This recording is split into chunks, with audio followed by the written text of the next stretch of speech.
نئے ملک بن جاتے ہیں, نئے بہت سالوں کی لڑائی, 100 سال جو تھے انگلینڈ اور فرانس لڑتے رہے, اب ان کے درمیان ایک سرنگ بنی ہوئی ہے جس کے اندر سے آپ جا سکتے ہیں, آ سکتے ہیں.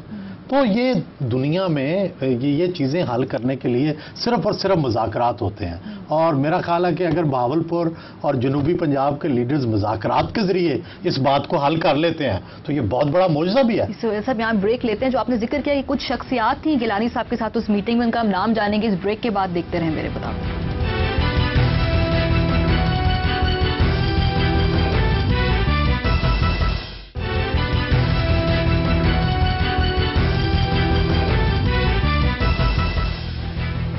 ویلکم بیک ٹو میرے مطابق. اور بریک پر جانے سے پہلے سہیل صاحب نے ہمیں بتایا تھا کہ جنوبی پنجاب میں نئے صوبے کے حوالے سے کچھ اتفاق رائے ہو رہا ہے. آپ نے بتایا تھا وزیر اعظم صاحب سے آ کر کچھ شخصیات ملی تھی, کچھ نام بتائیں گے کون تھے وہ اور کیا معاملہ طے پائے؟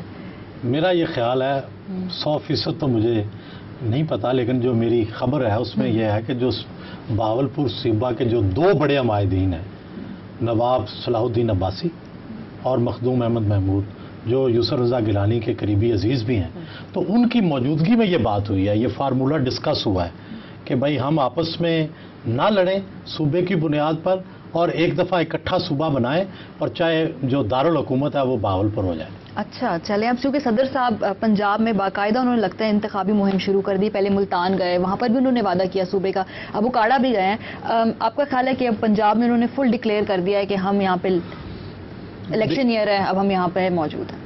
باریا دیکھیں ہوتا کیا ہے کہ اگر پالیٹکس یک طرفہ جاری رہے نا تو اس سے ووٹر کو بھی اور ملک کو بھی فائدہ نہیں ہوتا. اب صدر زرداری جو ہے ملتان گئے ہیں, اوکاڑا گئے ہیں, گجرات احمد مختار کے گھر جا رہے ہیں, تو بنیادی طور پہ اب پولیٹیکل کانٹیسٹ نظر آ رہا ہے. سینٹرل پنجاب میں پیپلز پارٹی کی پوزیشن بہت ویک نظر آتی تھی, کیونکہ بڑے عرصے سے محترمہ بے نظیر بھٹو کے بعد سے نہ کسی نے دورے کیے, نہ اس طرح سے توجہ دی, تو اس کے بعد پیپلز پارٹی کے کارکن جو تھے مردنی ان پر چھائی ہوئی تھی. تو اب یہ اگر کریں گے تو اس سے ایک اچھا پولیٹیکل کانٹیسٹ ہوگا. تحریک انصاف بھی آ گئی ہے جو نیا فینامنا ہے, نون لیگ بھی بہت ایکٹیو ہے, تو اس سے ووٹر کا فائدہ ہوگا, اچھی لیڈرشپ آئے گی, اچھے ایم این اے جو ہیں وہ ان کا جب کمپٹیشن ہوگا تو پھر اچھا الیکشن سامنے آئے گا. اچھا ملتان گئے صدر صاحب, پھر اوکاڑا گئے, گجرات جا رہے ہیں. جو جگہوں کا چناؤ ہے اس کی کتنی اہمیت, اس پہ کوئی فرق پڑتا ہے؟ ایک تو انہوں نے یہ فیصلہ کیا کہ میں نے پنجاب کے مختلف اضلاع میں جانا ہے, شاید وہ سارے ہی اضلاع میں جانا چاہتے ہیں. یہ جو پہلے 3 اضلاع ہیں ان کو ترجیح شاید اس لیے دی گئی ہے کہ ملتان یوسف رضا گیلانی کا ضلع ہے اور وہ وہاں رہتے ہیں, ان کو ایک سہارا دینے کے لیے مشکل میں بھی ہیں, اور اس وقت عدلیہ انتظامیہ کی جو لڑائی ہے شاید اس میں وہ ان کا ساتھ دینے گئے ہیں. اور دوسری طرف اوکاڑا میں گئے ہیں منظور وٹو صاحب کی وجہ سے, اور گجرات جا رہے ہیں احمد مختار صاحب. تو ابھی تو شخصیات جو ہیں وہ زیادہ اہمیت ان کو دی جا رہی ہے, انہی کی وجہ سے جو علاقے ہیں ان کی اہمیت بھی سامنے آ رہی ہے. کیونکہ پیپلز پارٹی کی پالیٹکس جو کافی عرصے سے پنجاب میں, خاص کر سینٹرل پنجاب میں, الیکٹیبلز کے اوپر ہے, طاقتور جو سیاسی شخصیتیں ہیں ان کے اوپر ہے, اور ان کے ساتھ ان کو سلیکٹ کر کے ان کو مضبوط کر کے ہی پیپلز پارٹی اپنا الیکشن لڑتی رہی ہے. شاید اسی حکمت عملی پر عمل کیا جا رہا ہے, اسی وجہ سے پی ایم ایل کیو کے ساتھ اتحاد کیا گیا ہے. ان کے پاس بھی بہت الیکٹیبلز ہیں, تو یہ ہے ان کی حکمت عملی. آپ نے کہا کہ منظور وٹو, احمد مختار اور گیلانی صاحب کو انہوں نے جا کر سپورٹ کیا, ان کا ہی چناؤ کیوں کیا گیا, ان کی کیا؟ میرا خیال ہے کہ جو نئی پیپلز پارٹی ہے اس کے یہ ستون ہے.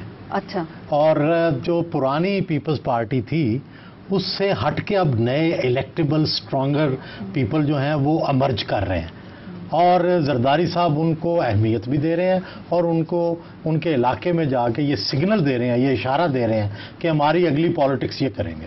چلیے, تو پنجاب میں سیاست ہوئی, تھوڑا چاہتے ہیں سیاچن کے ایشو کے اوپر. وہاں پر بھی کافی سیاسی بیان بازیاں ہوئی ہیں. نواز شریف صاحب آ گئے, وہاں انہوں نے ایک بیان دیا کہ فوج اتار لینی چاہیے, بے شک پہل بھی کر لی جائے. اگلے دن زرداری صاحب جاتے ہیں, ساتھ میں چیف صاحب بھی ہوتے ہیں, اور وہ کہتے ہیں کہ نہیں, پہل نہیں کی جانی چاہیے. تو آپ کا کیا خیال ہے کہ یہاں پر کوئی نئی نظریاتی گروپ بندی ہو رہی ہے اس میں؟ مجھے تو یہ ان دونوں کے جو بیانات ہیں, ان کا جو تضاد تھا, ان کی جو کانٹراڈکشن تھی, ایک دوسرے کے خلاف جو بیانات ہیں, ان میں ایک نئی نظریاتی گروپ بندی نظر آئی ہے. پہلی دفعہ ایسے لگا ہے کہ پیپلز پارٹی اسٹیبلشمنٹ کے بالکل ساتھ کھڑی ہے اور اسی سوچ کی حامل ہے، اور اس وقت مذہبی جماعتیں ہوں یا تحریک انصاف ہو، یہ سب اور اسٹیبلشمنٹ سب کی نظریاتی ہم آہنگی اس حوالے سے ضرور ہے کہ سیاچن کا معاملہ ہو، انڈیا کا معاملہ ہو، امریکہ کا معاملہ ہو، نیٹو سپلائی کا معاملہ ہو، اور نیٹو سپلائی میں تو خیر مسلم لیگ نون بھی مکمل طور پر ہم آہنگ ہے، لیکن سیاچن پر مسلم لیگ نون جو ہے اس کی سوچ مختلف نظر آئی، انڈیا پہ ان کی سوچ مختلف نظر آئی. تو آپ یوں سمجھیں کہ اس وقت جو نظریاتی گروپ بندی ہے اس میں مسلم لیگ نون جو ہے وہ الگ کھڑی ہے، ایک الگ اس کی شناخت ہے. اب اس کے ساتھ مولانا فضل الرحمان جاتے ہیں یا کچھ اور گروپ بھی جائیں گے، شاید سندھی نیشنلسٹ جائیں گے، بلوچ کچھ نیشنلسٹ جائیں گے، اور دوسری طرف پیپلز پارٹی، مذہبی جماعتیں اور تحریک انصاف، یہ گروپ بندی نظر آ رہی ہے. لیکن اس کا مطلب یہ نہیں کہ شاید اسی طرح کے انتخابی اتحاد بنیں گے. انتخابی اتحاد میں یہ نظریاتی گروپ بندی شاید نہ بنے، لیکن اگر نظریات کو دیکھا جائے تو یہ گروپ بندی ضرور نظر آتی ہے. چلیں اس پوائنٹ پہ ایک بریک لیتے، واپس آئیں گے. جو میمو گیٹ کے بعد کہا جاتا تھا کہ شاید میاں صاحب کی اور اسٹیبلشمنٹ کی قربتیں بڑھ رہی ہیں، کیا اس پہ کوئی فرق پڑے گا؟ دیکھتے رہیں میرے مطابق.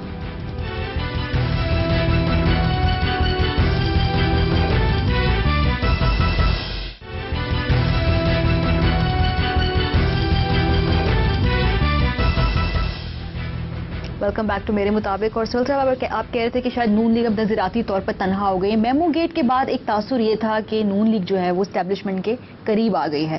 ادھر لگ رہا ہے کہ تھوڑے معاملات کچھ ڈفرینٹ ہے. آپ کا لگتا ہے کہ کیا دوریوں کی وجہ ہوئی ہوگی؟ نہیں، پہلے تو میں یہ نہیں سمجھتا کہ تنہا ہو گئی ہے. میں سمجھتا ہوں کہ ان کا ایک الگ نظریہ ہے، ایک الگ سوچ ہے. اور پہلے شاید پیپلز پارٹی جو تھی وہ بھی ایک اینٹی اسٹیبلشمنٹ پارٹی کنسیڈر ہوتی تھی.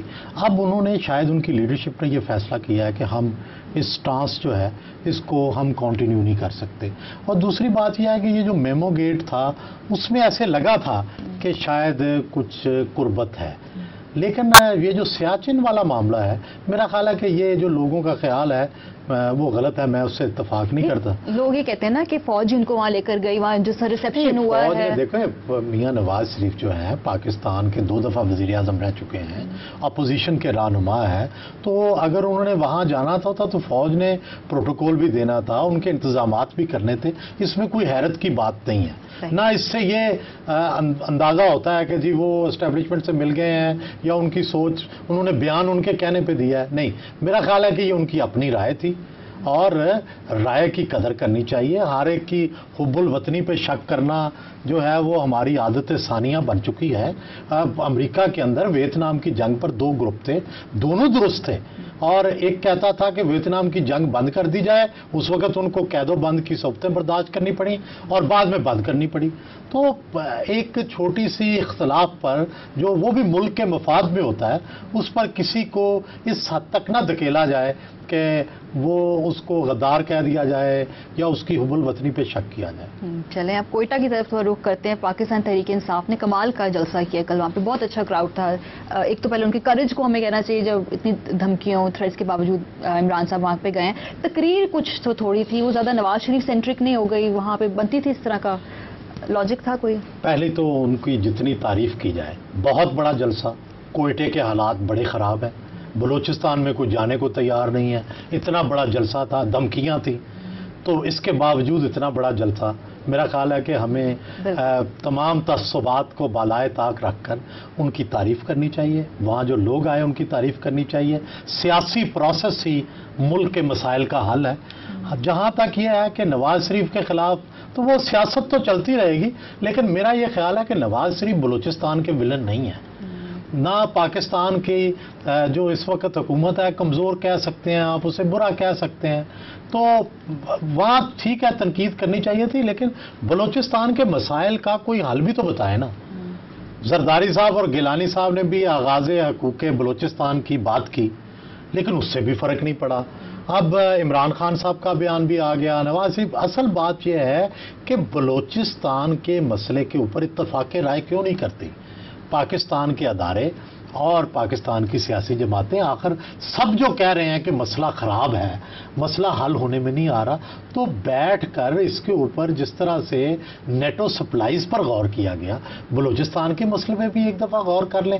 ہو سکتا ہے کہ اتنے عاقل بالغ سمجھدار لوگ ملیں تو مسئلے کا حل نکل آئے. عمران خان صاحب کے بارے میں کہا جاتا ہے کہ اسٹیبلشمنٹ کے بڑے قریب پائے ان کے جو ہیں نظریات ہیں، اس وجہ سے ان کے تمام جلسے جو ہیں وہاں پہ لوگ آ جاتے ہیں. کوئٹہ میں اسٹیبلشمنٹ کا آپ کا خیال ہے عمل دخل ہوگا یہ جلسہ کامیاب کرانے میں؟ یہ تاثر ہے یا تاثر تھا کہ اسٹیبلشمنٹ کے قریب ہیں، لیکن اسٹیبلشمنٹ لوگوں کو جلسے میں تو نہیں لا سکتی. لوگ تو جلسے میں خود آتے ہیں. میں نے لاہور کا جلسہ دیکھا تھا اور کوئی کسی کو لا نہیں سکتا. آپ جب لاتے ہیں تو وہ اور طرح کا جلسہ ہوتا ہے. اس کے لیے جناب بسیں لی جاتی ہیں، اس کے لیے نمبردار ہوتے ہیں، اس کے لیے وڈیرے ہوتے ہیں. تو عمران خان کے پاس ابھی یہ سیٹ اپ نہیں ہے. تو میرا خیال ہے لوگ خود آئے ہیں. اور ہاں، جہاں تک نظریاتی عام انگی ضرور ان کی ہو سکتی ہے، لیکن میرا یہ خیال ہے کہ عمران خان کی شہروں کے اندر پاپولیرٹی ہے. ہاں، اس کو ووٹ بینک میں ٹرانسلیٹ کر لیں گے، نہیں کریں گے. کیا پولیٹیکل مشینری بنا لیں گے، نہیں بنائیں گے، یہ اب ان کے اوپر ان کا انحصار ہے. اور شاید انہوں نے خود ہی یہ فیصلہ کرنا ہے کہ کیا وہ یہ کام کریں گے یا اسی طرح صرف جلسے کرتے رہیں گے. یعنی باقی پارٹیز کو بھی اب ہمت پکڑنی چاہیے. عمران نے کر دکھایا کہ وہ بھی جائیں بلوچستان میں، وہاں بلوچ بھائیوں کے زخموں پہ مرہم رکھیں، یہ کہیں گے. ماریا، ایک تو مجھے جو سب سے اہم بات کرنی ہے وہ یہ ہے کہ نواز شریف ہوں، عمران خان ہوں، مولانا فضل الرحمان ہوں، یا گیلانی صاحب ہوں، یا زرداری صاحب ہوں، ان سب کو اپنی سیکیورٹی کا خاص طور پر خیال رکھنا چاہیے. یہ کافی عمران خان جو ہیں اور میاں نواز شریف جو ہیں، مجھے ان کی سیکیورٹی خار نظر نہیں آتی. یہ اخلاق کہیں کہ ہمیں سیکیورٹی کی پرواہ نہیں ہے. یہ قومی اثاثہ ہے. لوگوں کی امنگیں، خواہشیں، آرزوئیں ان کے ساتھ جڑی ہوئی ہیں. چاہے وہ نواز شریف ہوں، فضل الرحمان ہو یا عمران خان ہو، انہیں اپنی سیکیورٹی کا خاص خیال رکھنا چاہیے. ہم محترمہ بے نظیر بھٹو کی قربانی دے چکے ہیں، دیکھ چکے ہیں. اب اور کسی کی گنجائش نہیں ہے. اور ریاست کو بھی چاہیے کہ ان سب کی سخت سیکیورٹی کا بندوبست کریں. اور بھارت کے اندر چاہے کوئی اپوزیشن لیڈر ہے، چاہے کوئی حکومتی لیڈر ہے، اس کی سیکیورٹی ریاست مہیا کرتی ہے. یہاں بھی ریاست کو خاص طور پر اس کا خیال رکھنا چاہیے. چلیں، اسی پوائنٹ پہ پروگرام کا وقت بھی ختم ہوتا ہے. لکھنا نہ بھولیے گا MM@geo.tv پر. اپنا خیال رکھیں. خدا حافظ.